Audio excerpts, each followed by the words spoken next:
Yo, what's up, everybody? You are watching the Lit Individual Show, where I'm talking with lit individuals who are doing lit things in their industries.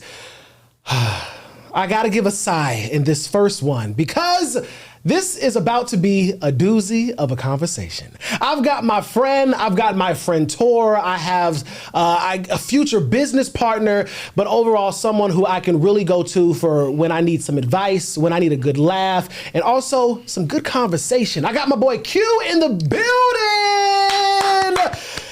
That was a nice little intro. You know what? I appreciate that. You approve of that intro? A friend-tor. You heard it here first, ladies and gentlemen. A friend-tor. A friend-tor. Have you ever heard of that before? I have not. Can you guess what that means? Yes, you mash two words together and boom, you got it. It's a friend and a mentor. I like that word, and I do consider you a friend-tor because I feel like our conversations, when we do talk with each other, we have great, friendly conversations, but also I feel like we're really the definition of iron sharpens iron. You tell me your honest, authentic, transparent opinion. I do the same thing, and I think that that's great in being able to really grow. So I think I consider you a friend-tor. You called me an associate earlier behind the scenes, but you know. I did that off camera, and I just brought it. And now you just brought it on camera. Yeah, I'm just, See, I was gonna call you a friend-tor. I'm keeping it real because you know, even though you're a teeny bit younger than me, you've taught me some things as well, and I appreciate that. You're older than my oldest brother. You know what? This interview's over. That's an insider. If you know, you know. If you don't, you don't. We're just getting started. Q. Hey, Tony. Oh man, thank you. You are a lit individual. Am I? You are a lit individual. What makes me lit? You wear so many different hats. You are the definition of a people's person. You really hustle, man. Like, you know, like ever since I moved, well, we met each other before I moved to Indiana. Mm-hmm. But when I moved back to Atlanta, I think literally like the next day after I moved back, we were at an event. You had invited me to an event. It was at a grand opening, I think over on Auburn Avenue. It was your welcome home party. It was a welcome home party. Yeah. So I want to first of all say thank you for really welcoming me back home with open arms and like, look. And a cocktail. He did. He said, here's a drink. Yep. And we had a good old time, but you really welcomed me back. And ever since, we've been outside together for real. Yeah. Oh, yes. A lot of different events. It's been a very exciting journey. Yeah. You know, I always look for people that I can connect with, people that will challenge me to be better people. Mm-hmm. And, you know, that's why I think I've been drawn to you. You know, I appreciate you, friend-tor. I appreciate you, friend-tor.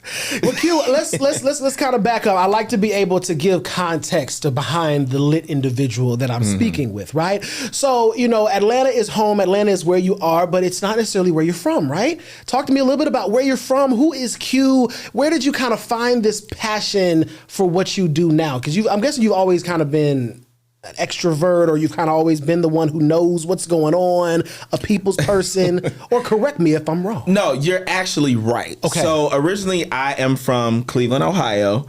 I moved down here in 2007, so it'll be 19 years. Wow. Like I could have had a child in college right now. But I moved down here, but prior to that, you know, I was the big family person. That's what got me into enjoying different people, different personalities, because my family is huge. But it just came a time where I was like, you know what, Cleveland, I didn't know what I wanted to do in life because I was always that person. I was they called it nosy back then. You know, the old people call you nosy, but now it's inquisitive. You know, the know. But back then I was nosy, but I always wanted to know things. I always had a yearning for knowledge, whatever it was. Like I was researching when the Jacksons and American Dream came on. I was going to the library. I know, looking in books, learning about the Jacksons. When the Temptations came out, by the time they came out, you know, that movie, the internet was finally a thing. So I was able to do a little Google. You know, I love to learn about things that interest me. And as I got older, I realized there were a lot of things that I did want to do, but I didn't know what I wanted to do, if that makes sense. Yeah. But I knew that Cleveland was not the place, because everything I had seen in Cleveland was, and I love everyone in Cleveland. Thank you all for teaching me the lessons that you taught me. But what I saw was people going to work, coming home, raising their families, going to sleep, doing it all over again. Yeah. The most exciting thing that we had was Fridays and Saturdays when, you know, we was going over auntie's house. They were coming over our house. There was music, there was food, there was drinks, but there was community. Yeah. And that was the thing that like stuck with me the most, because that is what I do now. At any given moment, I'll say, hey, I'm going to throw something on the grill, bring a bottle, bring a dish, you know, whatever. So that was something that, you know, I will always carry with me. But moving to Atlanta, I had the opportunity to learn so much about myself, step out of a box that I did not know I was in, and become the lit individual that you see before you today. You know, all of what you just said really gives that context. First of all, shout out to Ohio. My mom's from Ohio. Hey. She's from Lima, Ohio. Yes. But I understand, because she said the similar thing. Like, you know, in a lot of, and I think a lot of, I guess, cities that are not like an Atlanta, a New York, a huge city, they feel like, you know, what is there to do? Like, what's that next kind of thing? Because unless that is what your life is, going home doing XYZ, you kind of want a little bit more. So glad that you came down here to Atlanta, but definitely love Ohio. When I moved to Indiana, I got a lot closer to folks in Ohio. But that speaks a lot, Q, to your sense of why you host. You know, and when I say host, I can mean on the mic, but also like you're a host. Like, you curate experiences and environments. I've told you this. You curate safe spaces for people. You curate an enjoyable time for people, and you really bring people together. All of the people who I've met who know you would say that. I want to touch on, because again, I said earlier, you wear a lot of different hats. You have your hand in a lot of different things. Yeah. If you had a stove, it would need more than 4 eyes. Because of all the things you cook in, I want to kind of back up, and I want to start with Cue the Music. You do Cue the Music because you always have a passion, obviously, for music and entertainment. I know you love, like you had mentioned, Dionne Warwick, the Temptations, Michael Jackson, or the Jackson American Dream. Talk to me about your passion for music, because I love a good vinyl. I got a good old vinyl collection. Talk to me about your passion for music, because you always at a concert too. Let me start here. Thank you to my parents. I was one of those kids that was raised up with little down home blues on a Friday night, but then we're waking up the next morning to Marvin Gaye, what's going on, whatever it is, and we're cleaning the house. So that became, like, that music became the soundtrack of my life. It wasn't until like we got in the car and we were headed off to different destinations that I was hearing like other music that was on the radio. But old music, it's something about that music. I understand why it's called soul music, because it does something to you all up in here. And I've always enjoyed that feeling. Yeah. And it takes me back to great memories when the family is together, when this is going on.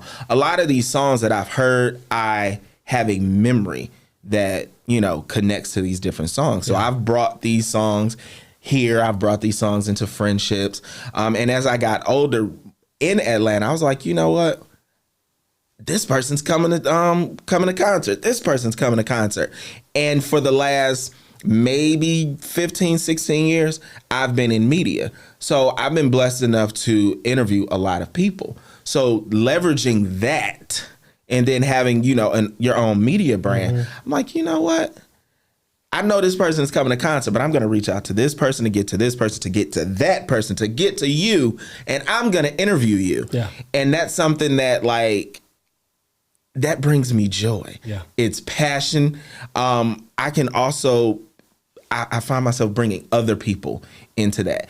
And it's not just because they get to meet like these particular artists, but my goal with anything I do in life is to show somebody that anything is possible.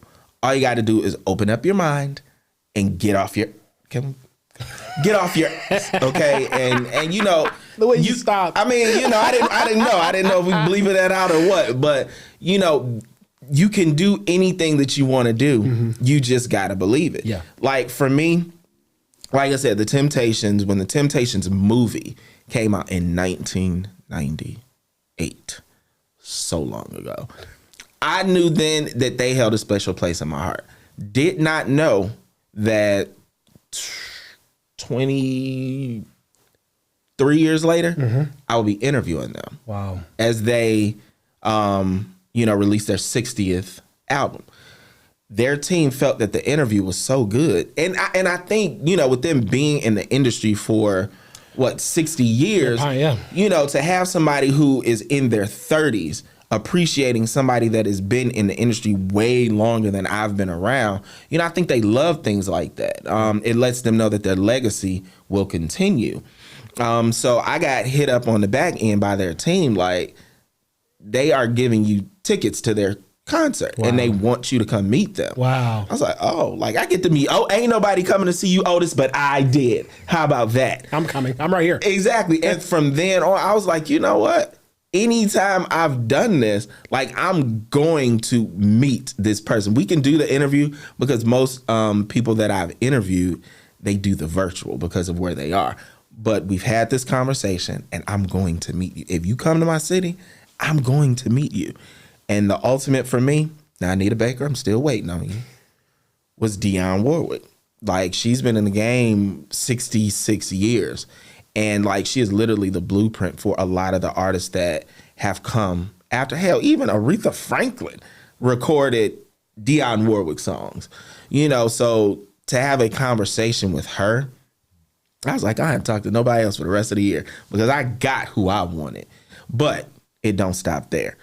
I still have more that I want to do, but it's been an enjoyable journey though. Yeah. Especially when you have that passion for music, when you've been able to listen, watch these artists for all these years, and now you have that opportunity. And like you said, I'm sure that they did appreciate that, and they showed that they appreciate that. Yeah. And that shows also because I'm rooting for you for that Anita Baker one, and I know, and I know that there are some others to do, But I enjoy your passion for music. We went to go see the Michael movie together, and to be able to see that, which was a spectacle. And to really enjoy what that is. We talked about going to a lot of events together. Another thing that you have, we go to, what is it? Grand openings, restaurants, tastings. You got Q the Hunger. Q, we love to eat. So Quinn Hunger strikes. When Quinn Hunger strikes. Quinn Hunger. Quinn, as in win, but Q together. It's a word, mashed word, whatever. Quinn Hunger strikes. So when Q gets hungry, this is where he goes. Yeah. So, what's crazy? A friend told me this, and I was like, damn, you know what? That is me. Anything she loves, she's created a brand behind. Whether it's wine or candles or meat, whatever it is. And that's what I end up doing. I have a passion for conversation. And, me being inquisitive or nosy, I like to have conversations where I'm interviewing people and learning their journeys. Shout out to BLK Talk. But also food. I love food. Music. I love music. I love, so anything that I love, there's a brand behind it. And you all can go to my Instagram, Quintessential One, and you'll find everything that I love. Make sure you support it. Yes, exactly. That's why I'm literally picturing your bio and going right down. So that leads me to the next point. You just mentioned it. BLK Talk. So you and I originally, I want to say, met doing media through red carpets, through media events, all of these different things. When I was in college, I remember us meeting and being able to, start to kick it through that. Talk to me about your passion for media. I mean, again, we talked about when hunger strikes. So you'll go out and grab content involving food. And then you've got Cue the Music, where you're able to interview musical artists, musical talent. But BLK Talk, your passion for media, that's a core thing for you. Talk to me about that. So it was a brand that was created during right before COVID. Well, no, it was during COVID. So prior to that, I was doing the ATL Lunch and Learn. It was something that was started in 2014. And we would bring different people in different industries in Atlanta that were very popular to, you were the new class of ATL Lunch and Learn. But, we would bring 4 to 6 panelists out and they would share their journeys. And for about 6 years, it was an amazing thing that we would either do once a quarter, once a month. But it was something that I looked forward to and other people look forward to. But I realized, I'm like, damn, I have a lot of amazing people that come to these panels and they're sharing their time and their story with 5 other people. The panel is only 45 minutes. I may, if you're one that talks a lot, I may get 5 to 7 good minutes of your journey out of you before you have to, you know, share the time with other people. Sometimes just one question. Exactly. So I'm like, you know what? I want to create a space where I can bring these people and I can actually hear about them. I can learn about them. And then from me learning about them, you out there can learn about them. So I created BLK Talk because, okay, rewind. It was ATL Lunch and Learn. Then COVID hit. I was going to go to different cities. There was going to be Cleveland Lunch and Learn. There was going to be New York Lunch and Learn. I was like, hold on. It's too much. It's too freaking much. So expensive too. I end up dropping my partner, the person who had helped to, you know, do the ATL Lunch and Learn. And then I just took everything over because I was doing the work anyway. But shout out to you for your assistance during the time that you were a part of it. So I changed it to BLK Lunch and Learn because during that time I realized that our stories, Black people, African Americans, colored Negroes, whatever you want to call us, our stories were at the forefront of media during that time. So I was like, you know what? BLK, it hit. It was something that I woke up and was like, it just kept hitting me in the face. So I changed the name to BLK Lunch and Learn. Had a few panels throughout COVID. I think it was like 6 or 7. But then, you know, I was having the thought of wanting to have conversation with lit individuals. So BLK Talk was launched. And then what I did was I had all of my friends. They were like the first 10 episodes. And from there, you know, I just been having so many amazing conversations with so many great people. And I'm happy to say that today, whatever day this is that this show is airing, we are airing our 100th episode. Nice. Like almost 3 years later. So to do that is a story in itself because I've been with other media platforms over the years and it's been a good time, but I've always been a part of a team. Yeah. I've always had to consult with other people about the ideas that I had. But 2022, 23, like things changed. I was like, you know what? Either I'm going to sit in a space where I'm sad because this didn't work out because somebody else felt that it wasn't working, or I'm going to pick up something that I've created years ago and was just doing things when I felt like it because I was putting so much into other people's vision. I'm going to pick it up and I'm going to do it. I think I was sad for a couple days and, you know, thanks to therapy, shout out to therapy. If you haven't gone, you should try it. Hey, get you some. Talk to somebody. You know, it took a little bit of therapy, but during that time I still pushed and I'm like, you know what? This brand is created. Let's start doing it. And, you know, you have friends that believe in you, which is something I'm so appreciative of. What time? Where do I need to be? And like I said, 100 episodes later, like we're still going. So I love that. Congratulations on 100 episodes. Thank you. Yes. And I think one of the biggest parts about that is you've stayed consistent. You know, I mean, it's easy to not see results instantly. It's easy to feel like you're stagnant or, you know, who is watching, or even in those times where you feel like no one is supporting, you stayed consistent. Talk to me about how you stayed consistent with you when you were having those times where maybe people was canceling, showing up. Maybe it wasn't enough support. And sometimes you might just get tired. But what has it been like as far as you staying consistent to where now you're at that 100 episodes? Because I feel like my purpose is people, whether it's creating spaces where people can share their stories or, you know, just being that person for people where they can, you know, feel comfortable, where they can feel seen, heard, cared about. Those are the things that keep me going. And I'm thankful to say that many people have not like canceled or changed or things like that. Like they've been more excited than I have. Yeah. And luckily for me, I guess I can turn it on and turn it off. You know, if I'm like, all right, I know this interview is going to be at least an hour long, so let's go ahead and get yourself together. You know, I had to give myself a little pep talk. Yeah. And it ends up, even in those moments when I don't feel like doing it, and I still show up, I'm not showing up for me. I'm not showing up for you. I'm showing up for the people that are out here tuning in, because everybody has a story. And even if it's one person, if it's 12,000 people, somebody is going to connect with the journey that you had. And because I chose you to be a guest on this show, that means I saw something in you that I appreciated. And because I appreciated it, I know that somebody out there is going to get off of their tush, their tuchus, and they're going to know that anything is possible because this person went through the exact same thing I went through and they're making it. So there's no reason why I can't. So that's why I continue to stay motivated. But when I tell you this has been a hell of a journey, as I'm looking on set at Trains to Catch Planes Productions, you see the entire setup. Okay. I did that by myself. When I started, the first 15, 20 episodes was on an iPad and a little ring light.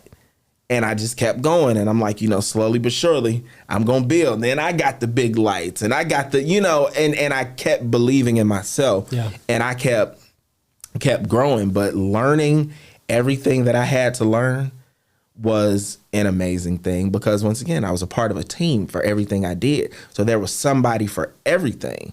But now, being a team of, not necessarily like a team of one now, but for You've been a team of me. Yes. And I appreciated me in so many of those moments because I'm doing things and showing myself that I can do things that I never thought I would do. Sound like Niecy Nash. And I'd like to thank me. For real. For believing. Shout out to my Pisces sister. But that's real. Thank you for me, for believing in me, for trusting and holding me down. Because when others were not available, didn't want to be available, flaked out, didn't support it, whatever, at the end of the day, you got to believe in yourself. Going. I kept going. So kudos to you for that. And then that really shows others like, okay, they believe in themselves. They hustle. Let me see how I can step up. Let me see how I can help you. A lot of the times people will do that just because they see that in you, right? They're like, I want to help you because I see and I believe in what you're doing and what you love. You've also been able to culminate that because you within your media profession, your media background and expertise, you've talked about also the importance of community. The importance of building a safe space, a place of inspiration, a place to build and grow. And that place is Brothers on Business. I know that just like BLK Talk is, a child for you, so is Brothers on Business. I've watched you really put your heart, soul, sweat, tears, and maybe some blood into Brothers on Business. I want to know, where did the idea for Brothers on Business begin? And then we can talk about just the way that it's grown to where now, this year, you've been able to experience your first Brothers on Business tour. Yes. Talk to me about that growth from how it started to where you are now. So, as I said before, and if you don't remember, I like food. And I always felt like the best conversations, the best relationships happens where there's always food in front of you, there's always drinks right beside you, and there's always somebody willing to have a conversation, whether it's an easy conversation, funny conversation, hard conversation. So some friends and I, as a matter of fact, all of my friends are entrepreneurs. Shout out to the entrepreneurs. Shout out to the brothers on business. And the sisters. Can't forget about y'all. But a lot of us were going through different things in our businesses. And we didn't feel like we had the answers that we need. We may reach out to other people and, unfortunately, some people don't like to share information or be there to assist other people. So, we were experiencing challenges in our business. So as you opened up, say, for instance, you're that friend at that moment, I may realize, well, I have the answer. Or if I don't have it, I know somebody that does have it that's willing to share what they have. So I'm like, you know what? Let's get together. Let's grab those group of friends. I'm going to cook some grits and we're going to eat and we're going to have that conversation. So initially it was brothers in business.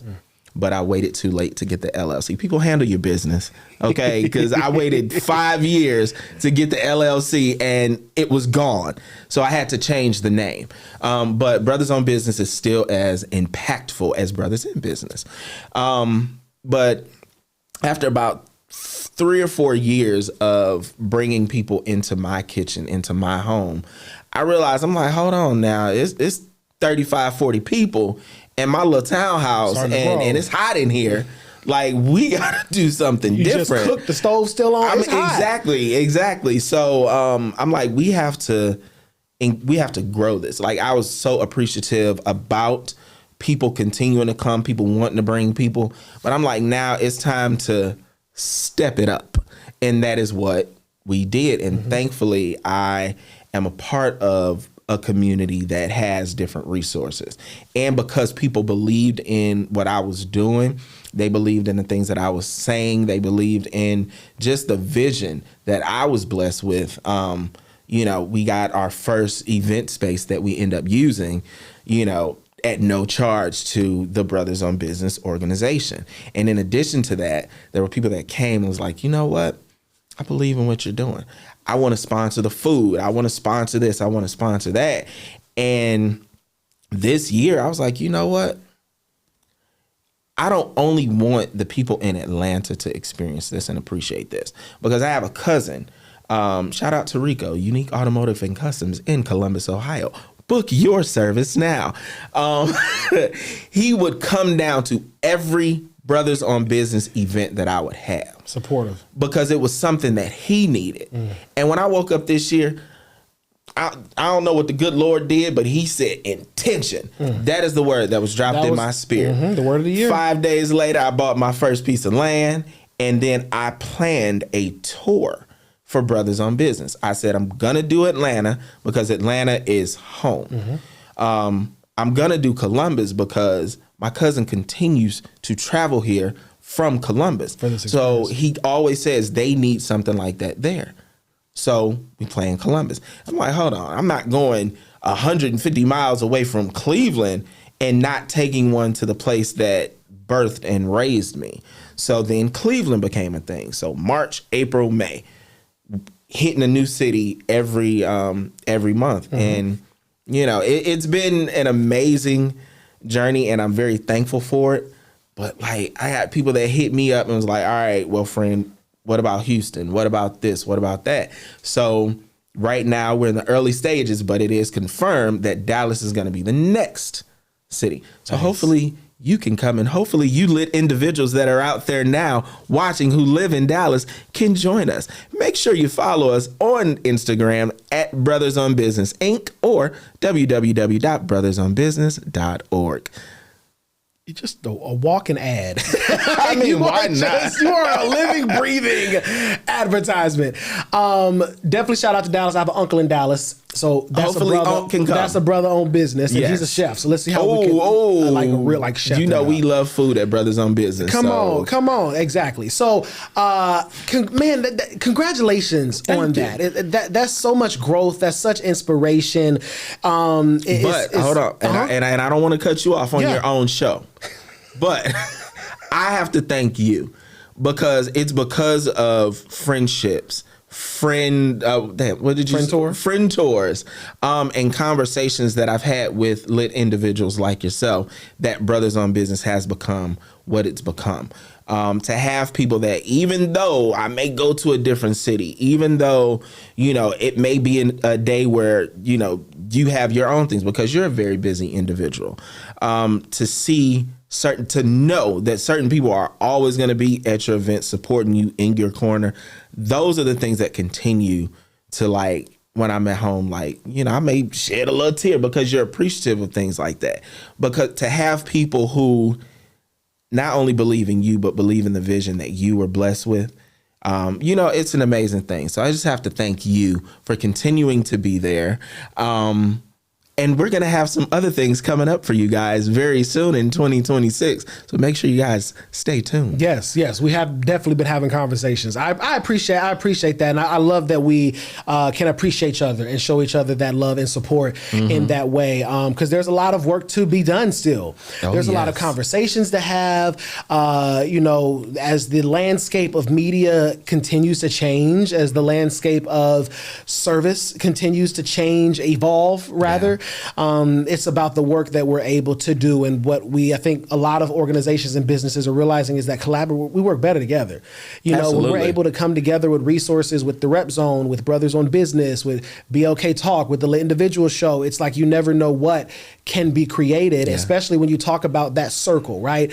When it comes to your original circle of Brothers on Business, whether or not it's your cousin, whether or not it's the people who we go to these different events with, what is it about the circle that you keep? I call it the spirit of discernment, right?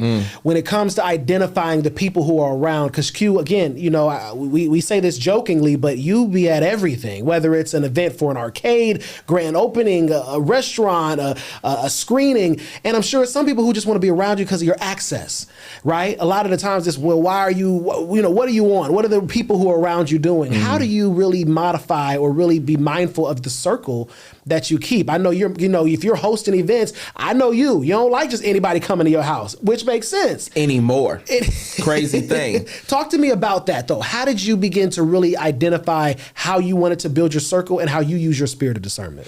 So I'm not going to always say that my spirit of discernment has been like crystal clear. It's a navigating because thing. A lot of times, like, there are people who they were shiny on the outside, but crusty as all hell on the inside. And once we peeled those layers away, that crust started to show, and their invites were stripped. We call that a lemon. From my life and my home. Oh, man. But now, speaking to my Lord and Savior Jesus Christ, or the universe, whoever it is you speak to, but just having those conversations, I've experienced a lot, whether it was good, whether it was bad, when it came to people, when it came to friendships, when it came to access and connection, and where I am now at the tender age of wherever I'm at now, I've decided what I want in my life. Yeah. I want peace. I want support. I want laughter. I want encouragement. I want motivate. I want all of that stuff. And if you don't align with those certain things, mainly peace, then you are not an individual that is in the close circle. Like, maybe we can come to an event, but the people that I keep around me are people that encourage me. To me, it's not about. At one point, it was about, I got to be friends with you because I've known you since I was 16. And here we are, 59 years old, and all you've done is caused hell in my life all these years. It's not about that anymore. So if you have to be cut in order for me to maintain my peace and continue to be on the path of purpose that I'm on, then unfortunately, you got to go. Thank you for your contribution, but your services are no longer needed. But, now I'm appreciative of everybody that I have around. Everybody is doing something. Everybody is adding something to my life that I need at that moment, whether it's a motivational conversation when I'm feeling low, whether it's knowing somebody who's able to contribute $1,500 to an event that I'm doing. They're adding something, and not saying I'm out here being an opportunist like Todd, but I am. You got to have people that make sense for what you're doing, for who you are and where you're trying to go. And I'm thankful that the people that are around me now are all trying to go somewhere, and we're helping each other get there. Yeah. While learning new things about ourselves, learning new things about each other. Even when it comes to the different events, I'm always granted a guest. So I kind of base each invite on the people that are around at the time, and the conversations that we had. If you say, Q, I decided I wanted to now be a politician, and I get an event where the mayor of Atlanta is going to be there and all of these mayors are going to be there, guess what? I'm not going to invite the person that wants to, open up a restaurant. I'm going to invite the person that says they wanted to be in politics. So everything has to make sense and everything has to be aligned in a certain way. Maybe it's control, maybe it's purpose, but that's where I'm at right now. So everybody essentially has a place in my life and, you know, in my journey, because we ain't done. We have a lot more to do, and everybody has to play their roles in order for, you know, this journey to continue how it's supposed to. Yeah. One, for the record, he's not 59. I'm not, but if I was, black don't crack. Second to that point, everything that you had said goes back to what you had said earlier in our conversation, which also we had discussed at the beginning of the year, which is intention. Yes. You know, it's saying, hey, I'm not just going to invite any and everyone to this specific event. I'm going to be intentional about who my +1 is, who my guest is, who the person is accompanying me for XYZ. Mm-hmm. I'm going to be intentional about who I invite to this specific outing, to this specific cookout at my home, for this specific birthday event.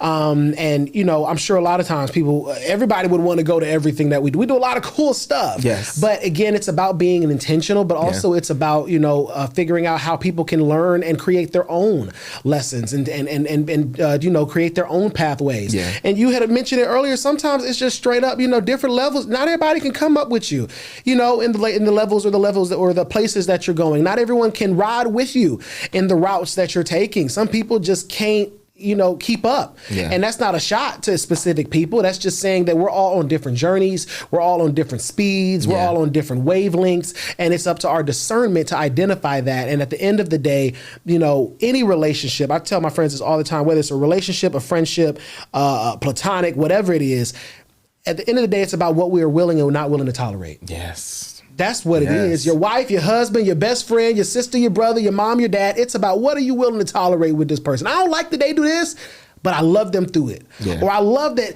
this person does that, but I don't like that they do this. But how are you going to be able to navigate that to say, I love them through it? I love them regardless of. But if you're able to say, well, look, it's not worth, the juice ain't worth the squeeze. It is not worth the headache having this person in my life. Then at that point, you might just need to move on and do the things that you need to do so that you can do what you need to do, but also they got to do what they need to do as well. You know what? And that was a conversation I actually was having yesterday with a friend who we were talking about, you know, an old friend. Like we had been tight for years. And it was somebody I was like, you know, damn, we've been friends this long, you know, what am I going to do? And they were like, well, they feel some kind of way about the person, but they're wondering why I don't. And all of the stuff that we've experienced was stuff that, you know, I was hurt, heartbroken or whatever. How can you get past that now? I'm like, well, because first of all, therapy. But the second thing, honestly, was sitting in a space where I realized that although this happened, and this happened, I looked on the good things that happened throughout our journey, and I was very appreciative. You know, becoming the person that I am, I don't think that I would have been there had it not been for certain experiences that we had, whether it was good, whether it was bad. So I had to appreciate the person because it was a person that I allowed in my space, in my life for the seasons that they were there. So now where I'm at now, I'm not about to sit here and harbor any resentment toward these people because it's not beneficial to where I'm trying to go tomorrow. Yeah. And if I'm sitting up here angry and sad and hurt, this person's still out there living their life. So it don't matter. So why am I going to hold on to it when I have a life that I have to live myself? Yeah. So friend, thank you for, you know, everything that you've done, but, you know, I had to let it go. But I also made the decision to be happy. I'm going to say we are in like the first half of the year, and there are very few days where I've woken up and was just over it, irritated, because like the intention of this year, the passion, the purpose of this year has driven me, and I have been high as hell without even taking drugs. Like it has been a very great year, and it's like every time I turn around, there's another opportunity that's coming that's just increasing that high, and I am just floating. Yeah. So, you know, let it go. Let it go. It ain't worth it. It ain't worth it. I love that. I think that that's a good kind of note to begin to kind of wrap up on. One thing that I do want to touch on. We're not wrapping already. I have 2 more hours of talking to do. Oh my God, we could talk all day. I have a friend where we discuss that our life, we believe, is essentially like a show. Like imagine like a TV show, like reality show, whatever you want to say. And as we go about each season of our lives, some people stay on the cast, some people get off the show. Yeah. Some people leave the show. Some people are booted off the show. Sometimes you're recast. Yeah. Sometimes the cast is small. Sometimes it's too big. But at the end of the day, you're the star of your own show. Mm-hmm. And you have to do what makes it best for your life, for your show. And at the end of the day, some people who were there for 5, 6, 7 seasons, like you said, thank you for your contribution. Yeah. You helped make this show a lot of what it was. Yes. But now we're going into a new chapter. Yeah. We're going into a reboot. We're going into a spinoff, whatever that looks like. And, maybe you'll make the next season. Maybe you won't. Sometimes maybe you'll be invited back as a friend of the show. Sometimes you come back as a full cast member. Or maybe a flashback memory. That's it. But thank you. Q, I want to know, you had said, just do it, don't quit, all of those things. But what's your message that you would like to leave with our audience? You can look into your camera right here. It don't have to be something specific. It might have been something you heard recently, something that's on your spirit right now, a lesson that you went through. What advice would you give to the folks out there watching right now? Wow, there's so many things that I experienced. But one thing that I would say is believe in yourself. A lot of us out here, truth be told, whether you were just meant to be the garbage man, whether you were meant to be the president of the United States, all of us were blessed with a purpose. All of us were blessed with a vision. All of us did not wake up and realize that vision can actually be reality. So your life, as you said, is your own. So believe in yourself. Do what you got to do. Don't listen to what other people are saying that kind of sways you from your journey, because there's going to be somebody out there, even if it's one person, they're going to believe in you. But you have to start with believing in yourself. I believed that I could do it, and look at where I'm at now. Multiple platforms, many friends, many opportunities, many experiences.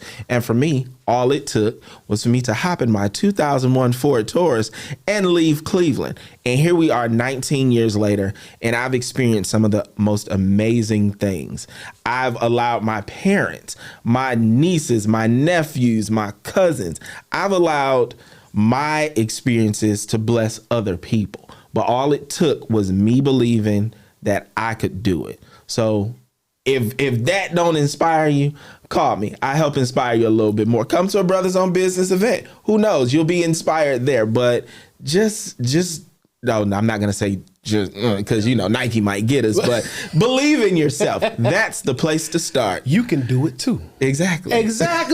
Q, you told people if they call you, they can give you a call. They can check you out. How can people contact you? Where can they follow you? Again, I know you have a lot of different pages and things that you work on, but is there a central place where they can find all of that? Well, yes. If you guys were not taking notes throughout the show, again, you can find me on Instagram at Quintessential1. That's spelled QUENTESENTIAL1.